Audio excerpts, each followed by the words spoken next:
యొక్క కాళ్ళలో అపవాది యొక్క ఉరిలో పడిపోతే దేవుని ద్వారా జీవితాలు ఎలా పతనమైపోతాయో ఈ యొక్క సిద్ధాంతం చూడగలుగుతున్నారు.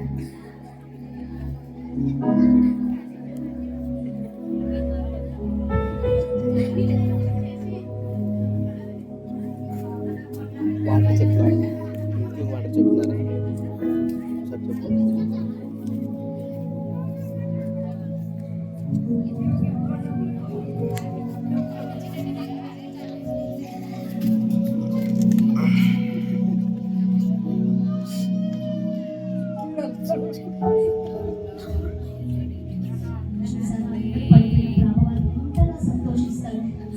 వారి యొక్క ఆశలు అపవాది అనేకమైన జీవితాలను నాశనం చేయాలని అపవాది ప్రయత్నం చేస్తూ ఉంటాడు.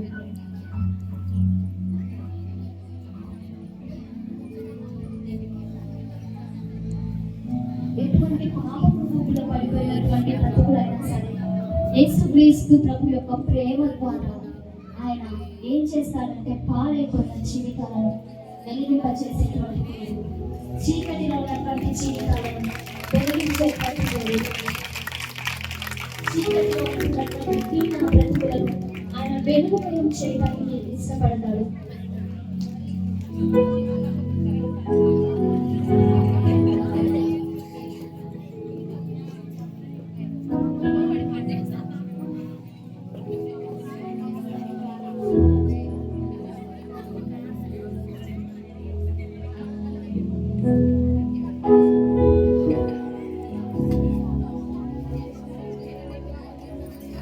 దేవుడు అలా వెలిగించుతా ఉన్నప్పుడు అపవాది యొక్క పొజిషన్ చూడండి.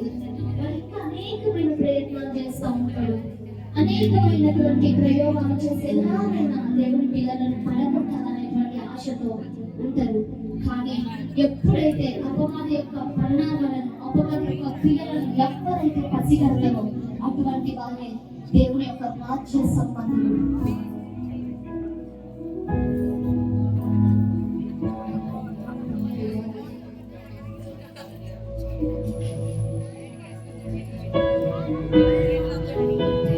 వారికి ఏమీ అర్థం కాదు. అరే వీళ్ళు మంచిగా తయారయ్యారు, వీరు ఇంత బాగా దేవుళ్ళు ఉంటారు, వీరు నా పిల్లలు కాదు, వీళ్ళని ఎలాగైనా నా రాజ్యానికి వారసులు చేయాలి అని వెలిగించబడినటువంటి నిన్ను కూడా అపవాది అనేక రకాలుగా అనేకమైనటువంటి వాటిని బట్టి టార్చర్ చేస్తూనే ఉంటాడు.